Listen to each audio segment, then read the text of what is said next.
Assalamualaikum warahmatullahi wabarakatuh. Halo rekan-rekan CPN SPU dan teman-teman semua. Apa kabar? Semoga sehat selalu ya. Selamat datang di podcast kelompok 2. Perkenalkan, nama saya Lani Hasanah. Di sini saya tidak sendirian, saya juga akan perkenalkan beberapa rekan CPNS saya dari kelompok 2. Yang pertama ada Mas Lukman. Halo Mas Lukman. Halo, ya kenalin saya Lukman dari BWS 7 Bengkulu ya. Terima kasih. Ya, selanjutnya ada Mas Riki. Halo Mas Riki. Halo, saya Emriki Apriyadi, CPNS dari Fabrikом 2 Palembang. Salam kenal. Selanjutnya ada Mas Bintang. Halo, nama saya M. Bintang Samudra, bisa dipanggil Bintang, CPNS dari BJKW 2 Palembang. Halo, apa kabar? Halo, Bintang. Selanjutnya ada Mas Hanif. Halo semuanya, saya Hanif dari Balai Penataan Bangunan Prasarana dan Kawasan Sumatera Selatan. Salam kenal. Salam kenal. Halo, selanjutnya ada Mas Kahfi. Halo, saya Kahfi dari BP2JK Jambi. Salam kenal. Salam kenal. Selanjutnya terakhir ada Mas Rafael. Halo, saya Rafael dari BP Dojoka Lampung. Baik, pada podcast ini kami akan bahas mengenai tantangan kebangsaan masa kini. Jadi, teman-teman, di era digitalisasi ini, semua informasi bisa diakses dengan cepat. Banyak berita-berita yang bisa kita dapatkan mengenai tantangan yang sedang bangsa kita hadapi saat ini, seperti keragaman masyarakat yang membuat bangsa ini rentan dengan konflik, kesenjangan sosial, kriminalitas, radikalisme, dan sebagainya. Nah, pada podcast ini kita akan fokus membahas mengenai keragaman masyarakat yang membuat bangsa kita rentan dengan konflik. Eh, eh, Pembahasan ini dijamin akan menarik, jadi jangan kemana-mana, kita akan bersama. Selamat mendengarkan. Baik, kita mulai saja untuk pertanyaan pertama. Sebenarnya apa yang dimaksud dengan keragaman masyarakat di Indonesia? Untuk Mas Lukman dipersilahkan. Ya, terima kasih Mbak Lani ya. Menurut pandangan saya itu keberagaman masyarakat, apalagi di Indonesia itu eh, levelnya sangat tinggi ya. Karena slogan kita aja Bhinneka Tunggal Ika. Kita itu beragam tapi tetap satu. Nah, keberagaman ini juga bisa menjadi bumerang buat kita sebenarnya. Karena kebanyakan orang itu menganggap ketika dia memiliki satu kesamaan, entah itu suku atau etnis, dia merasa superior di atas jumlah suku yang lain yang lebih sedikit dalam satu daerahnya. Nah, kadang dengan keunggulan jumlah itu, mereka merasa apapun yang mereka lakukan itu benar. Itu yang kadang rawan menjadi konflik gitu di antara kita sebagai sebuah bangsa gitu.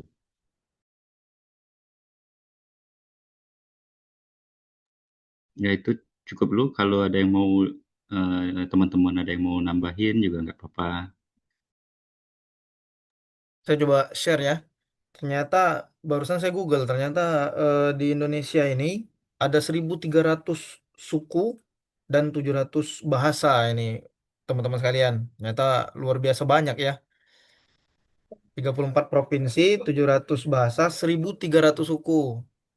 Nah, mungkin kita apa mulai kenalan dulu nih. Kalau saya kan suku saya itu dari suku Minang, kebetulan saya keturunan dari apa suku Minang. Nah, coba teman-teman yang lain mungkin ada pandangan nih. Kalau di suku Minang itu kita mengenal keragaman di sini ya.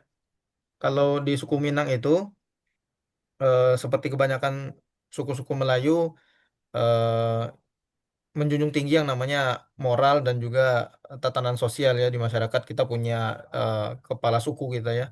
Itu namanya ini terus ke bawah-bawah yang ada tokoh agama, kemudian kita juga menganut paham yang terkenal dengan patrilinealisme ya. Jadi pokoknya ibu, pokoknya kalau kita tuh uh, laki-laki itu tidak mewarisi apapun, tapi kita semuanya diwariskan itu dari garis perempuan seperti itu. Nah, hal itu kan sepertinya selaras ya bagi kebanyakan suku yang lain, walaupun di suku lain mungkin ada pemahaman yang berbeda terkait dengan memandang perempuan ataupun laki-laki gitu ya. Seperti itu mungkin tambahan dari saya. Silakan kalau yang lain mau nambahkan. Kak Riki nih. Kak Riki dari mana ini Kak? Sukunya Kak? Kalau saya, kalau berdasarkan suku itu suku Komering, tapi ada campuran suku Sunda sedikit. Jadi luar biasa sekali ya Indonesia ini, dari penjelasan Mas Hanif tadi juga beragam keanekaragaman yang mana dapat kita jadikan sebagai kekayaan dan bagi bangsa Indonesia. Disitulah letak kebanggaan kita sendiri.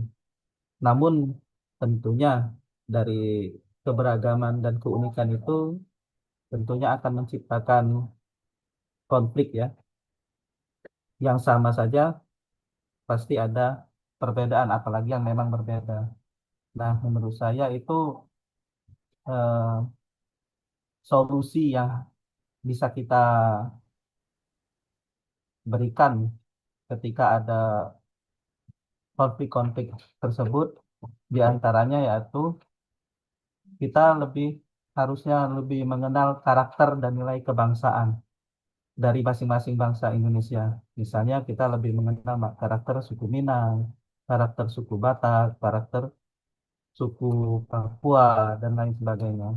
Agar kita bisa saling menghargai dan memahami perbedaan itu. Jadi kita memandang perbedaan itu adalah suatu kekayaan dan keunikan, bukan suatu ancaman. Terus implementasinya, kita sebagai ASN yang merupakan eh, fungsi ASN itu sendiri perekat bangsa.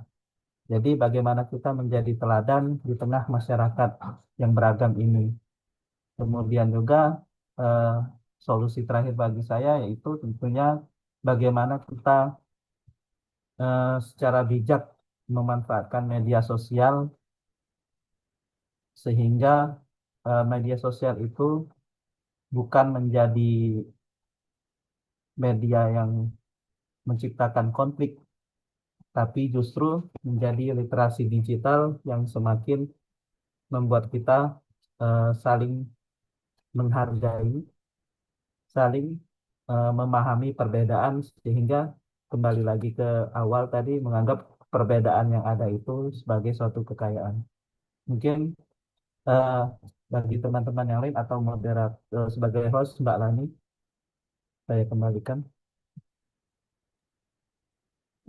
Baik, tadi ada membahas bagaimana kita menggunakan media sosial dalam meredam konflik di tengah keragaman masyarakat ini. Menurut Mas Bintang, gimana cara kita meredam konflik dengan media sosial, dengan keragamannya? Kalau dari menurut saya, meredam konflik dengan menggunakan media sosial itu ya dengan bijak memilih konten gitu, memilah informasi eh, dari sosial media, terus tidak menyebarkan hoax, apalagi yang dapat memprovokasi timbulnya pecah belah eh, suatu suku yang merupakan kesatuan dari NKRI ini. Ya kurang lebih seperti itu saja.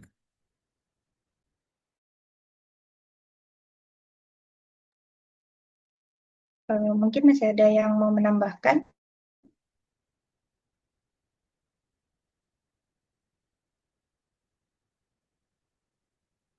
Baik, mungkin selanjutnya kita kan sebagai ASN ya di sini. Jadi menurut Mas Rafael nih, apa peran pemerintah khususnya sebagai ASN dalam mencegah konflik di wilayah-wilayah yang rentan? Kalau menurut saya sih peran ASN tuh ya sesuai fungsinya aja. Pertama kita menjadi teladan netralitas karena ASN itu tidak boleh menunjukkan keberpihakan pada kelompok manapun, baik dalam pelayanan publik ataupun dalam interaksi sosial. Yang kedua, sebagai pelayanan publik itu kita harus adil, memastikan bahwa semua warga negara mendapatkan pelayanan yang sama tanpa diskriminasi apapun alasannya. Ketidakadilan dalam pelayanan itu nantinya akan menjadi bibit konflik gitu, kayak nanti masyarakat yang merasa dilayani dengan tidak adil itu akan muncul perasaan kayak gini banget ya gitu, yang endingnya akan muncul pergesekan. Yang pergesekan itu nanti akan muncul yang namanya konflik horizontal. Terus yang ketiga itu adalah deteksi dini terhadap masalah. Sebagai aparatur sipil negara yang bahasanya kita ini dekat dengan masyarakat lah, kita ini harus mampu mendeteksi bibit konflik gitu, dan kalau bisa kita sebagai ASN itu harus jadi mediator aktif gitu, langsung jadi tengah gitu, supaya konflik ini tidak keburu membesar dan dapat diredamkan seperti itu.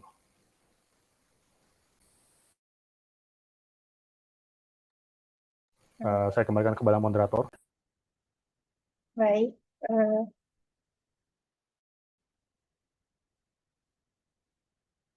Kalau menurut Mas Kafi, gimana?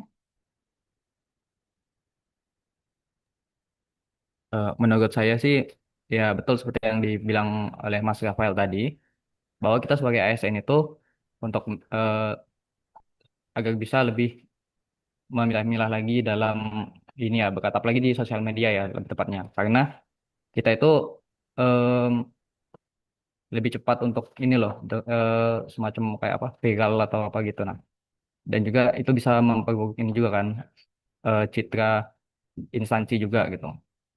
Apalagi ini masalah konflik ini kan, konflik keberagaman kayak sara, suku gitu dan sebagainya gitu. Nah, jadi lebih ini aja sih, lebih apa namanya, lebih efeknya itu lebih tinggi dibandingkan kalau misalnya bukan sebagai ASN atau tapi nggak sebagai ASN pun itu tetap apa namanya, tetap eh, berdampak tinggi sih. Jadi sebenarnya memang konflik keberagaman itu harusnya di ini tidak kita pancing gitu. Apalagi lebih tepatnya di sosial media ya yang banyak itu.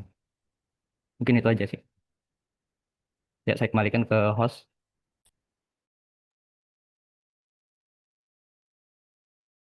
Kalau menurut Mas Lukman nih, mengenai konflik sosial yang muncul saat ini, itu lebih banyak dipicu oleh perbedaan identitas, seperti agama, suku, politik, atau karena faktor ekonomi, atau ketimpangan sosial, atau apa gitu. Ya, kalau menurut saya sih semuanya ada peran ya, entah itu perbedaan suku, etnis, atau faktor ekonomi juga. Semua kayaknya saling menyumbang gitu. Apalagi kalau sekarang kita lagi bahas yang faktor keberagaman itu kan, eh, dalam lingkup kecil aja seperti kita di kantor gitu. Kantor, kalau di balai kami ini kan orangnya lumayan banyak gitu kan. Ada kalau totalnya sekitar 200-an orang gitu. Pasti ada mayoritas dan minoritas suku kayak gitu kan. Seperti saya kan asli orang Bengkulu di sini. Terus para pegawai yang lain tuh ada yang merantau dari Makassar, entah itu dari Pulau Jawa gitu kan yang ditempatkan di sini. Nah, ketika keberagaman itu tidak dijaga dengan baik atau memunculkan sebuah pandangan yang kuat atau berpegang teguh bahwa kami ini banyak loh, kami ini superior. Nanti akan memecah belah dan merasa iri yang minoritas tadi gitu. Nah, selain itu faktor ekonomi juga berpengaruh.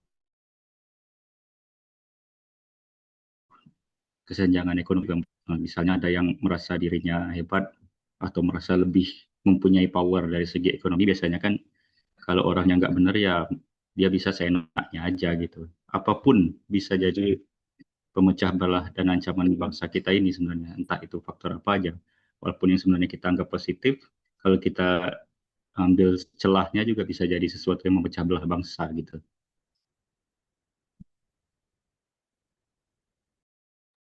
Seperti itu ya, Mbak Lani.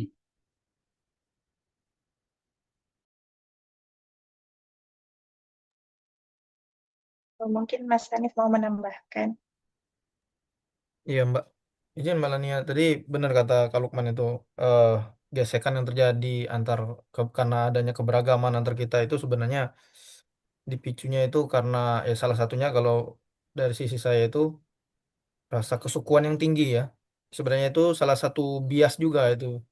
Masalahnya kalau kita tarik dari akar sejarahnya, kalau misalnya ada orang yang hari ini teriak-teriak suku ini lebih lebih tinggi misalnya katakanlah suku Jawa itu lebih dominan daripada suku-suku yang ada di timur, katakanlah seperti itu ya. Ya, mereka harus pahami sejarah Hmm. bahwasanya atau orang Jawa nih misalnya bilang suku Jawa lebih lebih unggul daripada suku yang di mana di Sumatera.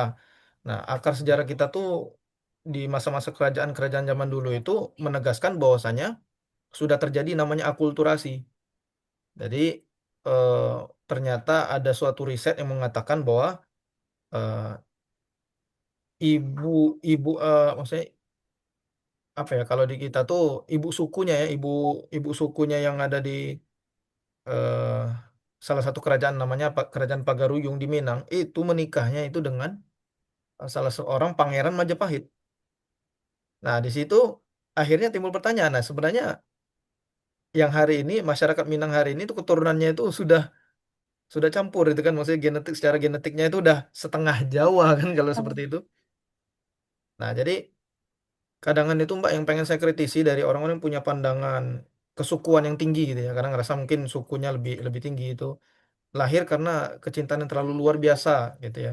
Sehingga memandang yang lain itu jadi lebih kecil. Padahal kalau dia tarik garis sejarahnya, kita itu sebenarnya udah jadi satu kesatuan sejak zaman dulu sebelum 1945 pas zaman-zaman kerajaan bahkan sudah terjadi yang namanya akulturasi itu ya.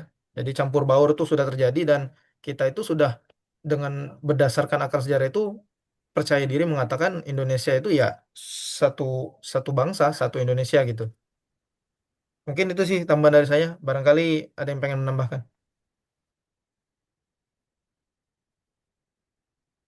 Baik, terima kasih Mas Hanif.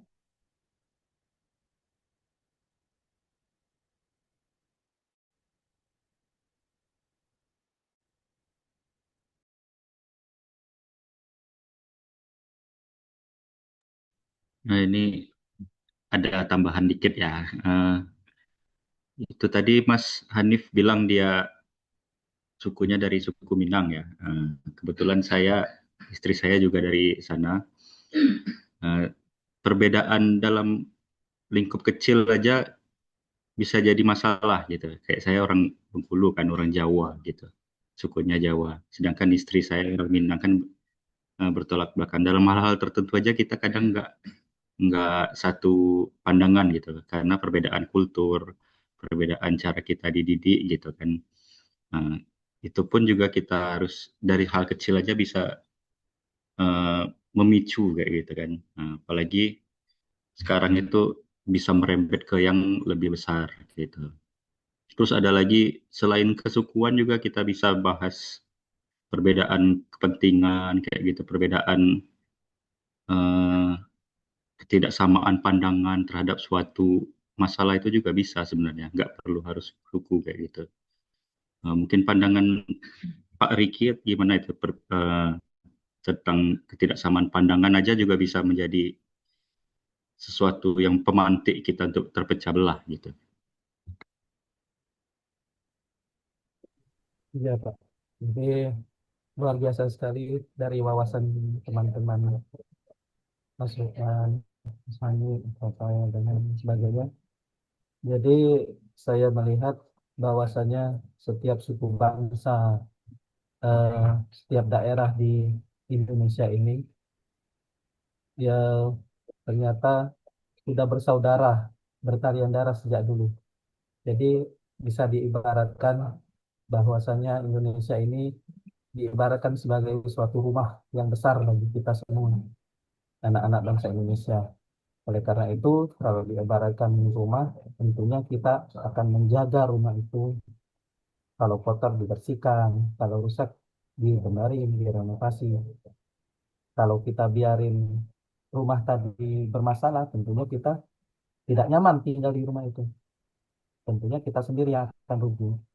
Sehingga marilah kita saling jaga bersama, kita saling menghormati. Apabila ada perbedaan, mungkin kita buka ruang dialog atau komunikasi sehingga eh, antar bangsa, antar daerah, antar suku bangsa itu dapat menghargai perbedaan, bukan menciptakan konflik dan menjadikan hambatan. Ya, mungkin sekian tambahan dari saya. Ya, baik. Terima kasih, Mas Riki. Mungkin untuk terakhir, eh, apa harapan eh, teman-teman semua mengenai masa depan Indonesia yang beragam ini? Apakah kita benar-benar bisa hidup dalam damai, dalam perbedaan yang sangat beragam ini? Baik, mungkin dimulai dari Mas Lukman. Kalau saya selagi tidak merasa, seperti yang saya bilang tadi, tidak merasa kita lebih baik dari orang lain, ya perbedaan itu nggak jadi masalah gitu buat kedepannya. Karena itu kan akarnya dari sifat sombong gitu kan. Selagi kita jaga bahwa kita tetap sama, ya kedepannya juga nggak akan menjadi masalah gitu.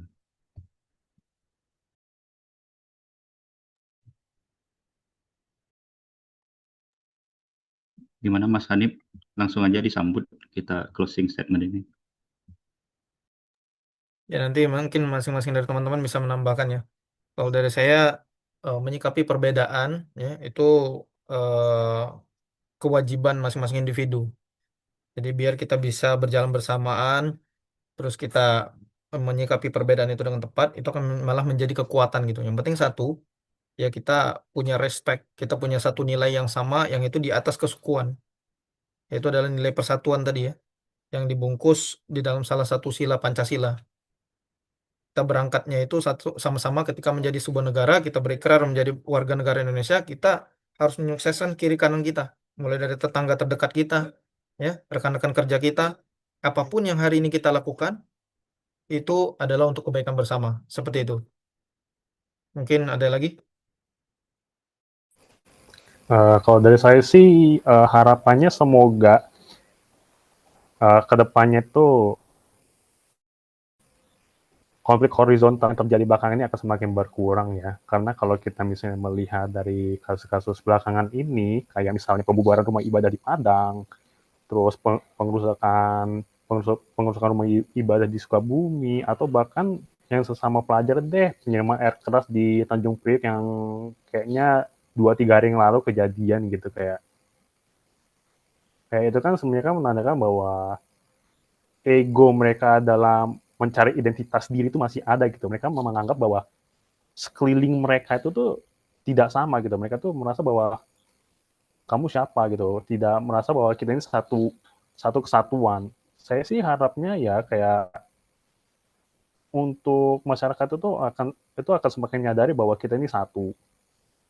Tidak ada gunanya untuk mencari perpecahan, mencari perbedaan gitu, atau misalnya untuk melindungi kelompok yang dianggap itu mayoritas gitu, melindungi dari minoritas seperti itu. Dan ya semoga wawasan kebangsaan kita akan semakin meningkat ya, karena wawasan kebangsaan itu kan sebenarnya kan ya kesadaran akan berbangsa gitu. Baik, mungkin karena keterbatasan waktu, kita tutup saja podcast ini. Jadi, terima kasih semuanya atas tanggapannya. Kita yakin bahwa dengan membangun rasa saling percaya dan empati, perbedaan tidak akan memecah belah, justru akan menyatukan perbedaan-perbedaan tersebut. Terima kasih semuanya. Assalamualaikum warahmatullahi wabarakatuh. Waalaikumsalam warahmatullahi Waalaikumsalam. wabarakatuh. Terima Waalaikumsalam kasih. warahmatullahi Oke, semuanya. wabarakatuh. Terima kasih. Thank you Oke, guys. makasih. Yuk. Terima kasih.